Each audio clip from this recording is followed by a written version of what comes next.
Ya. Tema kita hari ini saya beri adalah tanggalkan kemewahanmu. Nah, rupanya orang kaya ini hidup dengan penuh kemewahan, ya. Dan kita harus waspada dalam hidup ini. Kita bisa terjebak dengan pola dunia.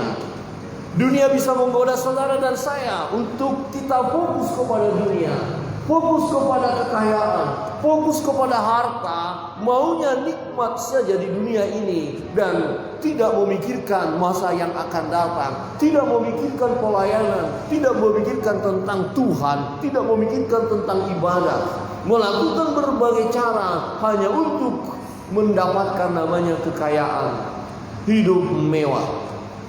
Saudara yang terkasih dalam Tuhan, tanggalkan kemewahanmu. Mengapa kita harus menanggalkan kemewahan? Oh, memang kita sekarang belum hidup mewah, tetapi pola hidup itu bisa menggoda kita. Ya, kita bisa tergoda untuk mementingkan diri kita sendiri dan mengabaikan orang lain. Jadi gaya hidup itu bisa menggoda kita. Untuk itu kita harus tanggalkan. Di dalam Lukas pasal yang ke-16, ya, di dalam Lukas pasal 16 kita melihat ayat 19. Ya. Ada seorang kaya yang selalu berpakaian jubah ungu dan kain halus, dan setiap hari ia bersukaria dalam kemewahan. Berpakaian jubah ungu dan kain halus. Ini menggambarkan suatu pakaian yang bagus sekali, ya, yang tidak bisa dipakai oleh sembarangan orang. Harganya mahal, ya. Berpakaian jubah ungu dan kain halus, harga yang mahal, posisi yang hebat, kekayaan yang luar biasa. Hanya orang-orang kaya yang bisa memakai pakaian ini. Dan setiap hari ia bersukaria dalam kemewahan. Bersukaria di dalam kemewahan. Semuanya dia miliki. Dia bisa bersukacita, berbahagia oleh kemewahan yang dia miliki. Pertanyaannya mungkin kita berkata, Pak Pendeta, apakah nggak boleh kita hidup mewah? Ya, apakah kita tidak boleh diberkati Tuhan secara ekonomi? Boleh.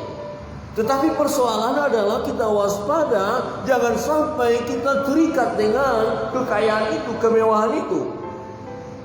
Jika ada pada masa-masa kini orang yang tadinya hidup mewah, kemudian tiba-tiba terjadi peristiwa seperti sekarang, ya, pandemik ini, ekonomi merosot, yang sangat terpukul mereka yang hidupnya mewah. Ketika tidak ada lagi semua, ini sangat menyakitkan. Ya, hidup mewah bisa membawa kita jauh dari Tuhan.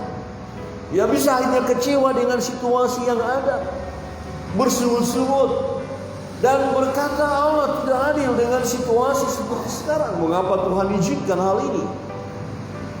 Sangat berbahaya kalau kita hidup di dalam kemewahan. Orang kaya ini berpakaian yang bagus sekali, jubah ungu dan kain halus, dan setiap hari bersukaria dalam kemewahannya. Tanggalkan kemewahanmu. Mengapa kita harus menanggalkan kemewahan? Alasan yang pertama adalah karena gaya hidup mewah menutup belas kasihan kepada orang lain. Dari perjalanan hidup orang kaya ini kita melihat, ya, dia kaya, dia punya segalanya, tetapi di ayat 20 dan 21 berbunyi demikian. Dan ada seorang pengemis bernama Lazarus, badannya penuh dengan borok, berbaring dekat pintu rumah orang kaya itu, dan ingin menghilangkan laparnya dengan apa yang jatuh dari meja orang kaya itu. Malahan anjing-anjing datang dan menjilat boroknya. Pertanyaannya, mengapa orang miskin itu berada di depan pintu rumahnya dan kelaparan? Mengapa Lazarus yang badannya borok dan tetap badannya borok berbaring dekat pintu rumah orang kaya itu? Mengapa orang miskin itu kelaparan berada di depan rumah orang kaya? Saya yakin dan percaya kalau orang kaya yang hidupnya mewah ini punya hati, punya belas kasihan, maka Lazarus tidak akan mengalami kelaparan, tidak akan menanti kalau ada roti jatuh dari meja itu, atau kalau roti sisa dibuang kemudian dia akan ambil dan makan. Kalau dia punya hati, punya belas kasihan, maka orang miskin yang ada di depan rumahnya akan mengalami sukacita jikalau orang kaya ini berbagi. Tetapi fakta menunjukkan dalam kisah ini Lazarus tetap kelaparan. Lazarus yang pengemis itu badannya penuh dengan borok, sakit dia, dan tetap berbaring di pintu rumah orang kaya itu, ingin menghilangkan laparnya. Saudara tahu kondisinya bukan? Dan saat ini banyak orang yang mengalami masa sukar. Ada banyak orang yang mulai kelaparan, kesulitan ekonomi. Tetapi ada juga orang yang masih tetap dalam posisi dengan kekayaannya. Adakah mereka memperhatikan yang miskin ini? Bukan berarti tidak boleh kaya, bukan berarti tidak boleh kita menikmati berkat-berkat Tuhan. Persoalannya adalah apakah kita peduli kepada orang lain yang sedang melarat menderita. Orang kaya ini gak peduli. Dibiarkannya Lazarus dalam keadaan susah, sedih, menderita, dan menantikan kalau ada makanan yang jatuh dari mejanya. Wah, ini kebangetan. Padahal orang ini tiap-tiap hari bersukaria di dalam kemewahannya. Tapi tidak semua orang seperti itu. Tetapi jangan sampai kita punya gaya hidup seperti itu. Dalam perbincangan dengan beberapa hamba Tuhan dan ada anak Tuhan, seorang pengusaha di Bali ini sangat terkenal beliau. Dia punya harta, kekayaan, dan dia berkata, kalau untuk kami sekeluarga lebih dari cukup, bisa menikmati. Tapi bagaimana dengan karyawan yang sedang bekerja, yang bekerja di perusahaannya? Kalau mau enaknya saja, ya sudah langsung aja PHK. Tapi mereka butuh makan. Ya. Jadi sang pengusaha ini mau jual asetnya, mau berjuang supaya mempertahankan ya karyawan tetap bekerja. Wah, mendengar itu saya tersentuh luar biasa. Bapak ini masih peduli kepada orang lain. Kalau mau enaknya saja, udah ini perusahaan gak ada penghasilan, gak ada masukan, usaha semua berhenti. Kalian udah stop aja, gak usah bekerja. Berapa banyak karyawannya akan mengalami kesusahan. Tetapi bapak itu masih mempertahankan karyawannya dengan cara mengusahakan dana dari mana saja, pokoknya jangan sampai putus dulu supaya mereka bisa makan. Wow, luar biasa. Orang kaya seperti ini tentu menyenangkan hati Tuhan. Orang kaya seperti ini tentu sangat layak di hadapan Tuhan. Ya, diberkati untuk memberkati orang lain, itu benar, baik. Tetapi orang kaya dalam firman Tuhan, di mana dia bersukacita di dalam kemewahannya, sementara ada orang yang mengemis yang bernama Lazarus yang penuh dengan borok berbaring dekat pintunya dan dia tidak pedulikan. Lewat. Oh, mungkin juga menjengkelkan. Hei, orang miskin, orang lapar, engkau mau ngapain di depan rumah saya? Mungkin juga seperti itu. Kau menyusahkan aku, merusak pemandangan, mengganggu kemewahanku. Ada loh orang-orang yang seperti itu, terganggu ya kesenangannya karena melihat keadaan orang itu. Mengapa itu terjadi? Karena dia fokus kepada dirinya, fokus kepada kemewahannya, fokus kepada kesenangannya. Gaya hidup mewah membuat kita bisa tertutup belas kasihan kita kepada orang lain. Lepaskan kemewahan. Bapak, Ibu, Saudara yang terkasih dalam Tuhan, kira-kira begini. Adakah kita siap ketika kita diberkati oleh Tuhan, kemudian kita punya program akan menggunakan keuangan kita untuk rekreasi. Sudah lama di lockdown, jadi perlu dong rekreasi. Ini ada berkat, dananya sekian. Tetapi kemudian kita melihat tetangga kiri kanan kita keadaannya susah. Adakah kita berani berkata stop program untuk jalan-jalan, stop dana yang tadinya untuk jalan-jalan, kita belikan beras, kita belikan makanan, kemudian kita bagi kepada mereka. Kalau hati kita tidak terikat dengan kemewahan, saudara dan saya tidak susah untuk melakukannya. Tetapi kalau kita terikat dengan kemewahan, pokoknya saya mau senang, saya mau bahagia, saya mau mengalami kepuasan, maka tertutup belas kasihan kita kepada orang lain. Itulah yang terjadi di dalam kehidupan orang kaya ini. Lepaskan kemewahanmu, ya, karena gaya hidup mewah menutup belas kasihan kepada orang lain. Saudara yang terkasih dalam Tuhan, Lazarus itu tetap menderita berada di depan rumah orang kaya. Kemungkinan besar di rumah orang kaya itu ada banyak makanan, ada banyak buah, ada banyak stok makanan yang sebenarnya bisa dia bagi, tetapi dia tidak bagi karena untuk diri sendiri. Kalau saudara di rumah saudara banyak makanan, adakah saudara siap berbagi? Amin. Amin. Coba lihat kiri kanan dan katakan bagi-bagi ya. Dibutuhkan belas kasihan kepada orang lain. Yang kedua, tanggalkan kemewahan. Mengapa? Karena kemewahan tidak dapat membahagiakan kita selama-lamanya. Semuanya akan ditinggalkan saat kita meninggal dunia. Tatkala kita mati, kita akan tinggalkan segalanya. Yang kita pikir tadi kemewahan itu membawa kita kebahagiaan, itu hanya sesaat. Kebahagiaannya terhenti ketika kita meninggal. Semua kita lepaskan. Tidak bisa kekayaan itu, kemewahan itu membahagiakan kita di alam kubur sana. Walaupun ada orang-orang ya ketika meninggal dia berpesan, tolong nanti motor kesukaan saya, kesenangan saya mahal, tolong dikubur juga, saya mau nikmati nanti. Televisi yang paling bagus masukkan, kulkas yang paling bagus masukkan. Ya ada ya, ada orang meninggal bawa hartanya dikubur. Apa bisa dia nikmati? Tidak.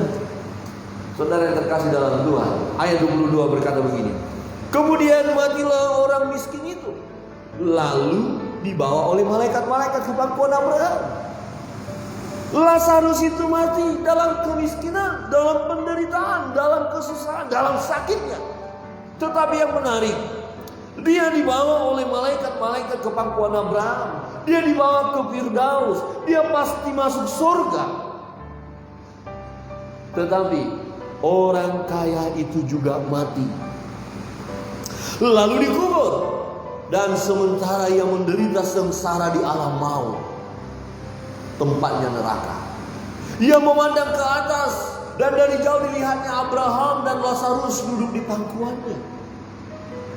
Dia melihat Abraham menikmati keindahan, menikmati sukacita, kebahagiaan, sementara dia mengalami penderitaan.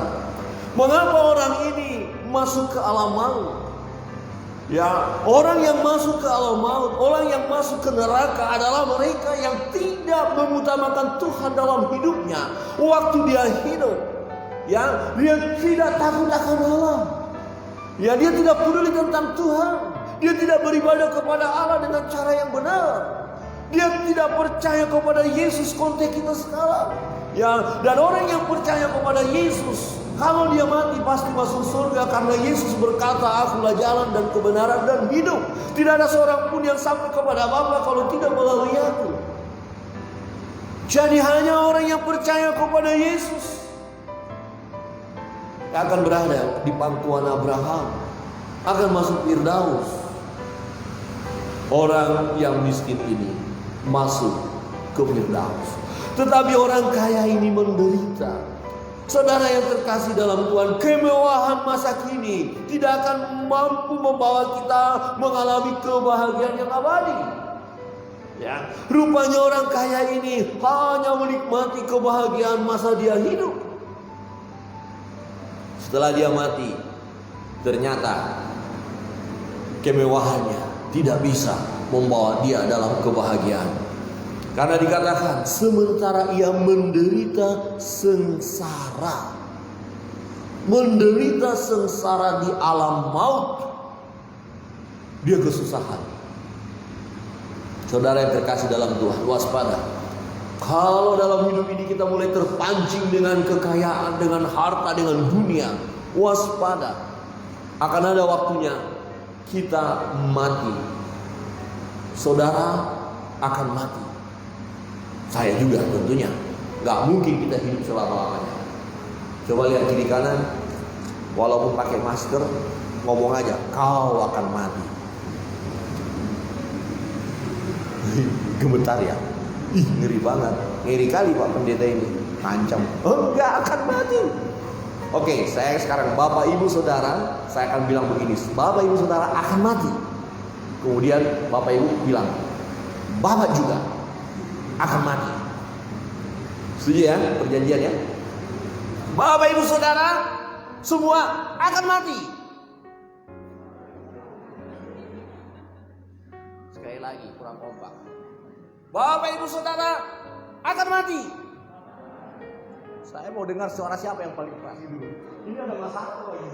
Keras banget yang satu itu. Jangan-jangan ada masalah dengan Pak Pendeta. Mumpung ada kesempatan. Bapak juga. Benar, saya juga akan mati. Siapa sih di muka bumi ini yang tidak akan mati? Tapi kematian bukan suatu masalah. Yang penting mati dan dibawa malaikat ke pangkuan Abraham. Lazarus yang miskin menderita selama hidup susah, tetapi dia bisa masuk Firdaus, masuk surga. Saya terlalu yakin di dalam kemiskinannya dia tetap menjaga hubungan karib dengan Tuhan. Di dalam kesusahannya dia takut akan Allah. Dia tidak tergoda untuk merampok karena keadaan miskin. Dia tidak tergoda untuk mencuri ketika dia keadaan miskin. Dia tidak berjuang untuk mengusahakan kekayaan, untuk mengimbangi kehidupan orang kaya itu. Dia tidak terpancing untuk menjadi hidup mewah. Dia tetap dalam keadaan menderita, dalam keadaan susah, tetapi hubungan dengan Tuhan tetap dijaganya erat.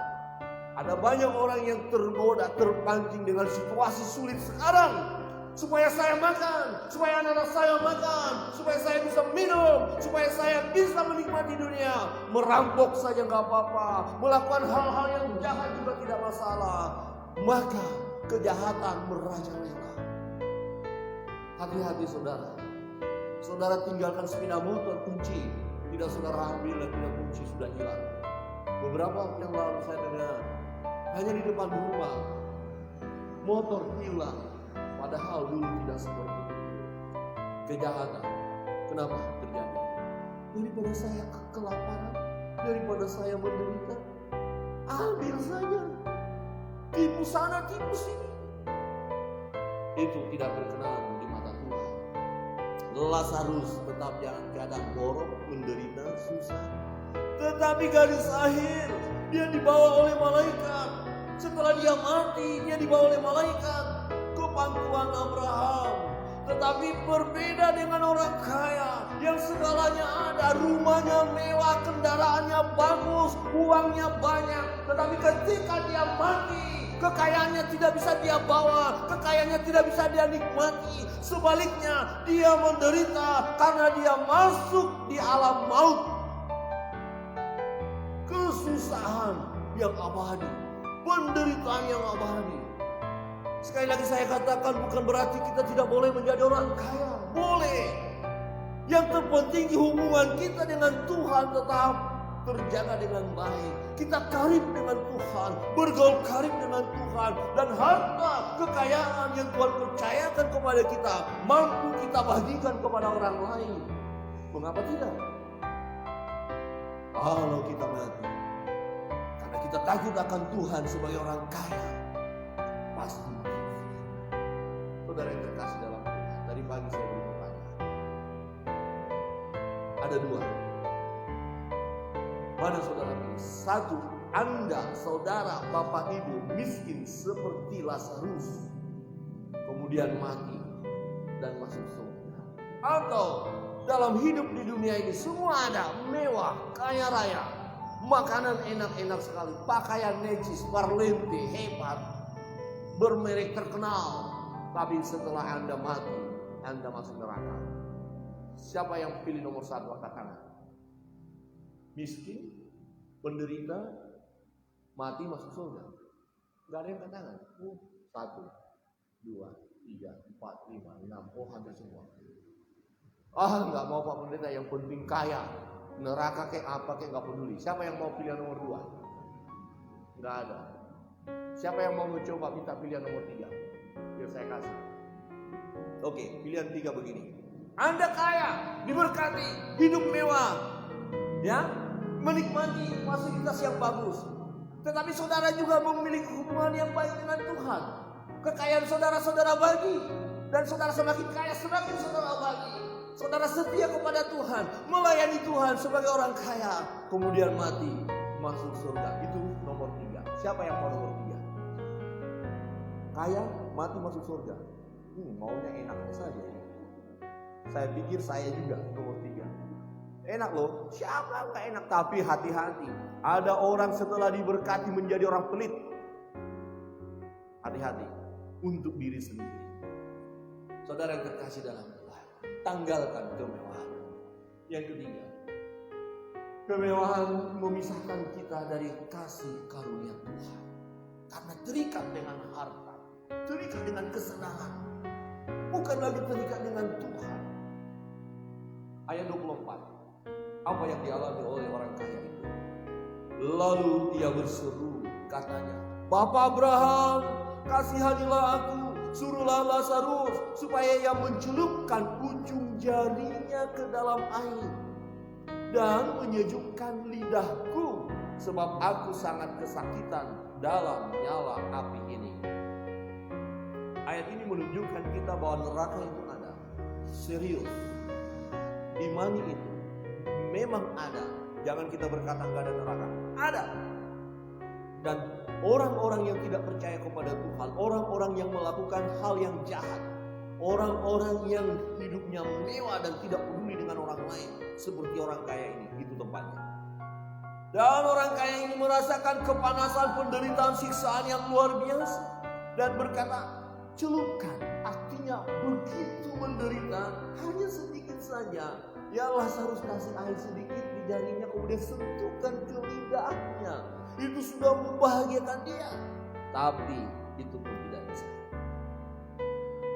Ayat 25. Tetapi Abraham berkata, Anak, ingat bahwa engkau telah menerima segala yang baik sewaktu hidup.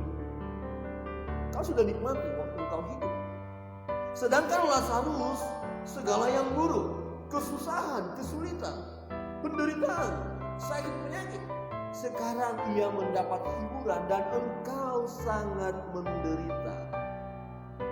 Bapak Abraham berkata, engkau sangat menderita. Di ayat 26. Selain daripada itu, di antara kami dan engkau terbentang jurang yang tak terseberangi, supaya mereka yang mau pergi dari sini kepadamu, dari Firdaus ke alam maut, tidak bisa. Atau mereka yang mau datang dari situ, dari alam maut, ya, datang dari situ kepada kami, kepada Firdaus, tidak dapat menyeberang. Jadi ada jurang pemisah. Oh, boleh nggak Pak Pendeta? Orang yang kita doakan itu supaya masuk surga, memang dulu dia belum percaya kepada Tuhan, kelakuannya jahat dan luar biasa jahatnya. Baiklah kami berdoa kepada Tuhan supaya dia punya kesempatan lagi masuk surga. Tidak bisa.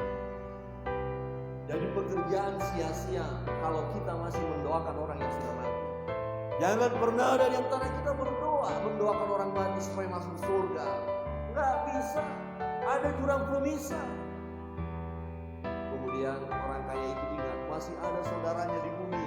Tolong dong Lazarus pergi ke bumi. Abraham nggak bisa juga. Sekalipun dari orang mati ini datang untuk membuat mereka bertobat, bakalan tak bertobat sebab pada mereka sudah ada firman Allah. Ya, itu sebabnya kita perlu belajar firman Tuhan yang mengubahkan hidup kita, yang membawa kita dalam kehidupan yang benar. Firman ini yang menjadi pelita bagi kaki kita sehingga terang bagi jalan kita. Kita nggak usah nunggu orang yang sudah mati datang untuk memberitahukan firman kepada kita. Kita sudah ada firman. Saudara yang terkasih dalam Tuhan, orang kaya ini tidak peduli dengan firman. Dia tetap berkata, enggak Bapak Abraham, pasti bisa kalau Lazarus datang lagi. Abraham bilang enggak. Aneh juga ya. Di alam maut baru berpikir tentang firman, baru berpikir tentang peninjuan. Ingat saudaranya supaya tidak masuk neraka. Gak ada gunanya. Saudara yang terkasih dalam Tuhan, ya. Kita melihat bagaimana orang kaya ketika dia di bumi menikmati kekayaan, kemewahan. Dan Abraham katakan, Bapak Abraham, kau sudah nikmati, tetapi kini giliranmu menderita. Tetapi Lazarus yang keadaannya buruk selama di dunia, selama dia hidup, tetapi kini mendapatkan berkat. Rupanya kemewahan dapat memisahkan kita dari kasih karunia Tuhan. Akhirnya tidak masuk surga, tidak masuk ke Firdaus, karena kekayaan itu mengikat diri kita. Dan salah satu strategi kuasa kegelapan, kuasa iblis yang menjatuhkan manusia adalah tentang kekayaan. Ditawarkan kekayaan, ditawarkan kemewahan kepada manusia untuk kemudian menyembah dia. Yesus pun pernah digoda begitu, tetapi Tuhan Yesus berkata, sembahlah Tuhan Allah. Hanya Tuhan Allah yang harus disembah. Saudara yang terkasih dalam Tuhan, jangan kita tergoda dengan kemewahan. Tanggalkan kemewahan, sebab kemewahan bisa memisahkan kita dari kasih Tuhan. Orang kaya ini akhirnya menderita, dan penderitaan yang dialami adalah penderitaan yang abadi. Nikmat sesaat, menderita selama-lamanya, sangat menderita. Ya, lebih baik kita menderita seperti Lazarus tetapi mengalami nikmat yang abadi. Saudara yang terkasih dalam Tuhan, tanggalkan kemewahan. Orang kaya itu menderita, orang kaya itu mengalami kesusahan, kesulitan. Tetapi Lazarus mengalami kehidupan.